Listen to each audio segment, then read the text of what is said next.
வந்துட்டாள. இவ எப்ப வந்தா? வந்த உடனே ஒரு 5-6 வடைய வச்சு வெட்டிட்டு இருக்காள. மீனகா அண்ணி நல்லா இருக்கீங்களா? நான் நல்லா இருக்கமா. உங்க வீட்டுல உன் மாமியாரு மாமனாரு உங்க வீட்டுக்காரரு எல்லாரும் எப்படி இருக்காவோ? அவங்களுக்கு என்ன, எல்லாரும் நல்லாதான் இருக்காவோ. அண்ணி வடை சாப்பிடுறீங்களா? வேண்டாம் வேண்டாம், நீ ஏன் சாப்பிடுமா. ஓஹோ, ஷாப்பிங் போயிட்டு வராளா? எம்மாடியே பேக்க பாத்துட்டாள. என்ன கணக்கு போட போறாளோ தெரியலையே. நம்ம அதுக்குள்ள உசாராயிரணும். அண்ணி ட்ரெஸ் எடுத்துட்டு வரீங்க? ஆமா, அந்த 2 சாரி எடுத்துட்டு வந்தேன். ஒவ்வொரு பட்டு 3000 ரூபாய். உண்மையான விலையை சொல்லக்கூடாது, அதுக்கப்புறம் எங்க மாமியாரிட்ட போட்டு கொடுத்துருவா. அண்ணி 2 பட்டு நல்லா இருக்க, விலை எவ்வளவு? அதுவா, அது 2ம் சேர்ந்து 1000 ரூபாய், ஒன்னு 500 ரூபாய். அண்ணி உங்க அக்கவுண்ட்ல 1000 ரூபாய் ஏறி இருக்கானே முதல்ல செக் பண்ணி பாருங்க. ஆமா, 1000 ரூபாய் ஏறிட்டு. ஆமா, எனக்கு எதுக்கு 1000 ரூபாய் அனுப்பிவிட்ட? அண்ணி இந்த 2 பட்டையும் நான் எடுத்திருக்கேன், அதான் உங்களுக்கு 1000 ரூபாய் அனுப்பி விட்டேன். நீங்க இத வச்சு இதே மாதிரி இந்த 2 பட்டை எடுத்துக்கோங்க அதே கடையில. ஆமாங்க, இது எங்க சொந்த வீடு. ஆமா, உங்ககிட்ட யார் சொன்னா இது வாடகை வீடுன்னு? தெரு கடைசில இருக்க கோயில அந்த அக்கா சொன்னாவோ. நீங்க ரொம்ப கஷ்டப்படதா சொன்னாவல.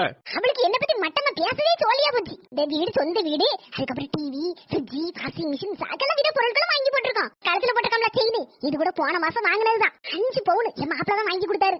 அப்படியா அம்மா? சரி சரி. அடுத்த மாசம் பக்கத்துல ஒரு வீடு விலைக்கு வருது, அத கூட வாங்கலாமா என்னன்னு யோசிச்சுட்டு இருக்கோம் நானும் என் மாப்பிளையும். ஓ அப்படியாம்மா, சரி சரி. ஆமா, இதெல்லாம் எதுக்கு கேக்கியோ? அது வேற ஒண்ணு இல்லக்கா, இந்த ஊர்ல ரொம்ப ரொம்ப கஷ்டப்படுற ஆளுகளை பார்த்து 2 பேரை தேர்ந்தெடுத்து அவங்களுக்கு ஏதாவது உதவி செய்யலாமா நினைச்சோம். ஒரு மாசம் ஒரு 2000 போல குடுக்கலாமான்னு நினைச்சிருந்தோம். அதுக்குதான் இந்த கணக்கெடுப்பு. சொன்னது உண்மைதான். நாங்க ரொம்ப கஷ்டப்படுவோம். அந்த வீடு கூட சொந்த வீடு கிடையாது, வாடகை வீடு. அதுக்கப்புறம் வீட்டுல இருக்க பொருள் அவ்வளவு பெரும் டப்பா பொருள். இந்த செயின் இருக்கு பத்தில, செயின் அது அவ்வளவு கவரிங். பட்டு எதை செலக்ட் பண்ணனே தெரியலையே, எல்லாம் நல்ல நல்ல கலரால இருக்கு. லட்சுமி இது நல்லா இருக்கா? வசந்தி உனக்கு நல்லா இருக்கும். என்ன எவ்வளவுன்னு சொல்லுங்க. இக்க ஒரு 2000 ரூபாய் தாங்கக்கா. என்னென்ன 2000 ரூபாய் அநியாய விலை சொல்லுதிய? 1500 ரூபாய் போட்டுக்கோங்க. உங்களுக்கு வேண்டாம், எங்களுக்கு வேண்டாம். என்னக்கா எல்லா இடத்துலயும் போய் கேட்டு விசாரிச்சு பாருங்கக்கா. எல்லாமே என்கிட்ட இருக்குது, எல்லாமே ஒரிஜினல் பட்டு, விலை கூடுதல் பட்டு பாத்துக்கோங்க. உங்களுக்கு அடுத்த எப்படி குறைச்சு தரேன். தெருவுல ஒரு அணக்கத்தையும் காணல. என்ன எல்லாரும் வேலைக்கு போயிருவாங்க எங்க தெருவுல, நாங்க 2 பேர் மட்டும் தான் வீட்டுல இருக்கோம். லட்சுமி 1500 ரூபாய் வச்சு ஆளுக்கு 1 எடுப்போம், சரியா? லட்சுமி வாய மூடு மூடு, ஏன் வாய மூடு. என்ன வசந்தி பேசாம இருக்க சொல்லுங்க? உன் 5 பவுன் செயினை கையில கலாண்டிட்டு ஓடுறா, நீ இப்படி இருக்க? அந்த செயின் கவரிங் செயினாக்கோ. முதல்ல இந்த பட்டெல்லாம் தூக்கு. எவ்வளவு விலை வசந்தது, எல்லாம் தூக்கு தூக்கு வா, வீட்டுக்குள்ள கொண்டு ஓடிடும். செயின் விலை 50 ரூபாய், இங்க பட்டு 50,000க்கு தேரும் போல இருக்க.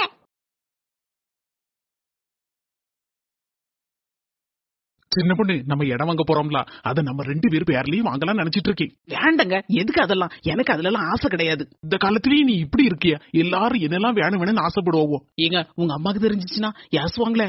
அதெல்லாம் எங்க அம்மா ஒன்றும் சொல்ல மாட்டேன் சின்ன பொண்ணு. அத பத்தி எல்லாம் நீ கவலைப்படாத, நான் பாத்துக்கிட்டேன். ஏமா, நான் இடம் வாங்க போறோம்ல, என் பேர்லயும் என் பொண்டாட்டி பேர்லயும் வாங்கலாம் நினைச்சிட்டு இருக்கேன். என்னல புதுசா இருக்கு? உன் பேர்லயும் உன் பொண்டாட்டி பேர்லயுமா? உன் பொண்டாட்டி அவ பேர்ல முடிக்கணும்னு சண்டை போட்டுட்டு இருந்தாலோ? இடத்த வாங்க தரந்தா உன் பேர்ல வாங்கு, இல்லன்னா நீ வாங்கவே வேண்டாம். என்னமா நீ இப்படி பேசுத? அவன் எனக்கு முன்னால எந்திரிச்சு காஃபியை போட்டு டிஃபனை பண்ணி சாப்பாடு கட்டி அனுப்பலனா நான் இப்படி வேலை பார்த்துட்டு நிம்மதியா வர முடியுமாமா? இல்லனாலுமே அவ என்னைக்கு என்ன கல்யாணம் முடிச்சு இந்த வீட்டுக்கு வந்தாலோ அன்னையில இருந்து அவளுக்கு எல்லா விதத்திலும் சரிசமமான உரிமை உண்டு. அவ இல்லாம நான் இப்படி வசந்து வந்திருக்க முடியாது. இதே இது உன் மகளா இருந்தா இப்படி பேசுவியாமா? சின்ன பொண்ணு கவலைப்படாத, அழாத. நான் எப்பவுமே நியாயமா தான் நடப்பேன், உனக்கு எப்பவுமே சப்போர்ட் பண்ணுவேன். எம்மா புது மருமகளே, நல்ல சிக்கனமா இருந்து கொண்டேனம்மா, அப்பதான் நல்லபடியா காலம் கழிக்க முடியும், முன்னேற முடியும். சரிங்க தே. காலையில எந்திரிச்சு என்ன டிஃபன் பண்ணணும்? இட்லியும் கொஞ்சோண்டு சட்னி மட்டும் நீ வச்சா போதும். நாட்டுக்கோழி கதையை நான் பாத்துக்கிட்டே என்ன. சரிங்க தே. அடுத்த நாள் காலை இந்தாங்க இட்லியும் சட்னியும். உங்க மகன் எங்க? இருமா, நாட்டுக்கோழி குழம்பு இருக்குல்ல, எடுத்து வர சொல்லிருக்கேன். ஒரு பக்கம் சிக்கனும் சொன்னாலும் நாட்டுக்கோழி குழம்பெல்லாம் நமக்காண்டி வச்சு வச்சிருக்க அந்த மாமியாரு. மக்களே சின்னதர சீக்கிரம் நாட்டுக்கோழி குழம்பு எடுத்துட்டு வா. எம்மா இருக்கட்டுமா? இருக்கட்டும், நீ வந்து உட்கார்ந்து சாப்பிடுவா. என்ன மருமலை இப்படி வாயை பிளந்து பாத்துட்டு இருக்க? இட்லிக்கு நல்ல நாட்டுக்கோழி குழம்பு தொட்டு தொட்டு சாப்பிடு மருமலை. என்னதே சொல்லுதியா? என் மவனை பத்தியா கோழி காலை எப்படி கடிச்சு திங்கான்னு, அதே மாதிரி நீனு நல்ல எலும்பு எடுத்து கடிச்சு தின்னுமா. நாட்டுக்கோழி பத்தியா ஜம்முன்றல, எடுத்து சாப்பிடு, சீக்கிரம் சாப்பிடு. நாளைக்கு இதே மாதிரி மட்டன் குழம்பு, அதுக்கு அடுத்த நாள் காடை, அதுக்கு அடுத்த நாள் கவுதாரி, இப்படி போய்கிட்டே இருக்கும். 7 நாள் நம்ம வீட்டுல அசைவம் தான். இதே மாதிரியா? காலையில போனை பாத்துட்டு கெக்க புக்கன் சிரிச்சுட்டு கிடக்கிற மனசா. இப்ப வரேன், எனக்கு வர கோபத்துல டொக்கு டொக்குன்னு தட்டிட்டு இருக்க இந்த போனை தூக்கி அப்படியே ஆத்தோட விட்டுலாமான் இருக்கு. என்னைக்காவது ஒரு நாள் நடக்கத்தான் போகுது. எங்க சொல்லுடி. ஏங்க ஒரு மாதிரி இருக்கீங்க? தலை வலிக்குதோ? இல்லையா. என்ன கை கால்லாம் வலிக்குதோ? இல்லையா. எப்போ தலை கிறுகிறுன்னு சுத்துதோ? அதெல்லாம் ஒண்ணும் இல்லையா, நான் நல்லதானே இருக்கேன். காய்ச்சலாவது அடிக்க? காய்ச்சல் அடிக்கல, ஒண்ணு அடிக்கல, நான் நல்லா இருக்கேன் டி. பாரு என் முகத்தை பத்தி அஜாமுன்னு இருக்கேன். அப்படியா? வீடு முழுக்க நல்ல சூப்பரா தொடச்சிருங்க. என்ன பளபளபளன்னு மின்னணும், கண்ணாடி மாதிரி மின்னணும். இதுக்குதான் நீ இவ்வளவு கேள்வியும் கேட்டியா? ஆமா, இல்லன்னா நீங்க வீடு தொடங்கினா தொடப்பீங்களா? கை வலிக்கு, கால் வலிக்கு, தலை வலிக்கு, தலைகிருன்னு வருது, என்னெல்லாம் கதை விடுவீங்க. அதுக்குதான் இந்த ஐடியா.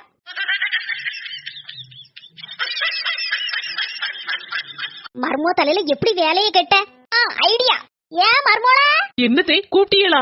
ஆமா மர்மோல, பக்கத்து கோயில இருக்கல, அவளுக்கும் அவன் மாமியாளுக்கும் பயங்கர சண்டையா. 2 பேருக்கும் விளக்கு தீக்கிட்டு வைக்கிறதுக்கு என்ன கூப்பிட்டுருக்கா. நான் அதை போயிட்டு வரேன், 10 நிமிஷத்துல வந்துருவேன். அதுக்குள்ள கொஞ்சம் சோறு வச்சிரு. என்ன 1 டம்ளர் அரிசியும் 2 டம்ளர் தண்ணியும் குக்கர்ல வச்சிரு.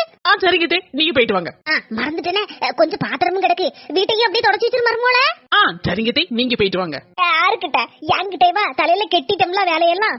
இது போய் தான் அங்க வீட்டை ரெண்டாக்க போகுது. ராசியா இருந்த கோயில் அவகும் அவன் மாமியாளுக்கும் சண்டை இழுத்து விட்டதே இந்த மாமியார் தானே. சாக்குன்னு அவளை வேலையும் நம்ம தலையில கட்டிட்டு ஓடிட்டு. 1 மணி நேரத்திற்கு பிறகு பரவாயில்ல மர்மோ சொன்ன மாதிரி வீட்டெல்லாம் தொடச்சு போட்டிருக்கானே. மர்மோல வயிறு பசிக்கு சோத்த போடு. சப்பா சோத்த கொண்டு வந்துட்டா. என்ன மர்மோல இதெல்லாம்? 1 கப் அரிசி 2 கப் தண்ணி இருக்கு. நீங்க தானே சொல்லிட்டு போனீங்க 1 கப் அரிசியும் 2 கப் தண்ணியும் குக்கர்ல வச்சிருன்னு. அதான் வச்சிட்டேன். சொன்ன காலையில யாமல இப்படிலாம் பண்ணிட்டு இருக்க, தேவையில்லாத வேலையில நீ பண்ணிட்டு இருக்க. நான் சொன்ன கேப்பியா கேட்க மாட்டியா? எனக்கு தெரியாது, இதெல்லாம் நான் தலையிட மாட்டேன். காலையில யாருக்கிட்ட கிடந்து போன்ல சண்டை போட்டு கிடக்காரு, பயங்கர கோபத்துல வேற இருக்காரு. என்ன ஏதுன்னு பக்கத்துல போய் பாப்போம். இல்ல நான் சொல்லத கேட்கணும் கேளு, இல்ல என்கிட்ட பேச்சு வச்சு கிடாது இந்த வீட்டு நடையறிறாத. உனக்கு எனக்கு இதோட முடிச்சு போச்சு. ஆமா அவ்வளவுதான். இல்ல கோபம் தலைக்கேறி நிக்க, என்ன செய்வேன் யாரு செய்வேன் எனக்கே தெரியாது. வயல போன எவ்வளவு கொழுப்பு இருக்கணும் அவனுக்கு. எங்க எதுவும் பிரச்சனையாங்க? போன்ல யாருங்க? அவன் தான். யாருங்க? என் தம்பி தான். ஏங்க கொஞ்சம் அமைதியாகுங்க, ரொம்ப பிபி ஏறிடாமங்க, கொஞ்சம் அமைதியாகுங்க. உட்காருங்க. ஆமா என்னங்க பிரச்சனை, என்கிட்ட சொல்லப்படாதா? என் தம்பி உங்க வீட்டுல பொண்ணு எடுக்க போறானா, அதான் உன் தங்கச்சிய என் தம்பி கேட்டணும்னு ஆசைப்படுதான். அது நல்ல விஷயம் தானங்க, அதுக்கு எங்க இவ்வளவு கோவப்படுறீங்க? நான் ஏற்கனவே ஒண்ணு கட்டி நாய்படாத பாடுபட்டு இருக்கேன், இதுல என் தம்பி உன் தங்கச்சி கட்டணுங்க, எப்படி?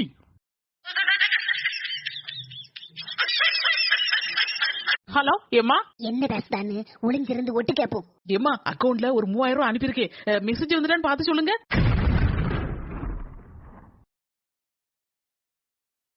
அட பாவி மக்கா, அம்மைக்கு 3000 அனுப்புறாளா மாசம் மாசம்? என் மவன் வரட்டும், இன்னைக்கு அவளா நானானு பாத்துருந்தேன். எல்லாம் சின்ன தர உன் அருமை பொண்டாட்டி அவன் அம்மா கறிக்கு மாசம் மாசம் 3000 அனுப்புறாளா, உனக்கு தெரியுமால? ஆமா, அதுக்கு என்னமா தெரியும். இல்ல பைத்தியக்காரி ஒருத்தி இங்க இருக்கேன்னு நினைச்சிட்டு நீ உன் பொண்டாட்டி நடக்கல. ஏமா உனக்கு இப்ப என்னதாமா பிரச்சனை? ஓஹோ, பத்த வைக்க ஆரம்பிச்சாச்சு அந்த மாமியாரு. அம்மா தங்கச்சி உனக்கு ரூபா அனுப்புதாள்ல? 4000 ரூபாய் கிட்ட அனுப்புவா. யாவ்ல ஏழை பக்காத தங்கச்சியே அவ மாப்பிள்ளை கிட்ட இருந்து வாங்கி 4000 உனக்கு அனுப்புதா. அப்போ வேலை பார்க்க என் பொண்டாட்டி 3000 ரூபாய்.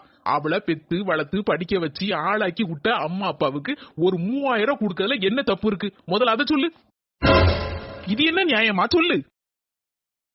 காய்கறி ஒரு செம வாங்கி போட்டுருக்கு, பேசாம மாமியார்கிட்ட கேட்டுரும் என்ன குழம்பு வைக்க என்ன கூட்டு வைக்கன்னு. நம்ம சாம்பாருக்கு காய்கறி வெட்டி வச்சா அது புளி குழம்புக்கு காய்கறி வெட்டி வச்சானான்னு கேட்கும். பேசாம எதுக்கு பிரச்சனை, அதே கூப்பிட்டு கேட்டுரும். என்ன மர்மலா கூட்டியா? இதுக்கெல்லாம் ஒண்ணும் குறையில்ல. என்ன காய்கறி எல்லாம் வெட்டணும், என்ன குழம்பு வெட்டணும்னு சொன்னீங்கன்னா நான் எல்லாத்தையும் வெட்டி எடுத்து தருவேன். நீங்க குழம்பு எல்லாம் கூட்டு எல்லாம் வச்சிருவேன். மர்மலா குழம்பு கூட்டு எல்லாமே நீதான் செய்யணும் பாத்துக்க. என்ன இன்னைக்கு சாம்பார் வச்சு ரசம் வச்சு ஒரு அவியல் வச்சு அப்படியே ஒரு தக்காளி பச்சடியே வச்சிரு. என்னதே சொல்றியா? நான் தான் இன்னைக்கு அவ்வளவு சமையல் பண்ணணுமா? ஆமா மர்மலா, என் சொந்தக்காரவெல்லாம் வாராவா. சரிதே. ஏமா இது உனக்கே நல்லா இருக்கமா? எல்லா குழம்பு கூட்டிங்க அவ தலையில கட்டிட்டு வந்துட்ட, ஒத்தையில அவ்வளவு எப்படிமா செய்வாவா? இல்ல எங்க மைனிகாரி அதான் உங்க அப்பாவுக்கு அக்காகாரி வாரா, வந்தான 1 மாசம் இங்க டேரா பட்டுருவா. அதான் உன் பொண்டாட்டியே சோறு வங்கி கூட்டுலாம் வைக்க சொன்னேன். அவ சாப்பாட மட்டும் இவ சாப்பிட்டா ஒரே ஓட்ட நான் தெரிச்சு ஊற பார்த்து ஓடிடுவா. அதுக்குதான் அந்த ஐடியா. என்னல சின்ன தர வாயை பழந்து அண்ணாந்து பாத்துட்டு இருக்க. என்னமா உடம்பு சரியில்லையா? அப்படியா? சரி சரி, நான் சின்ன பொண்ணு சொல்றேன், நீங்க கிளம்பி வாங்க.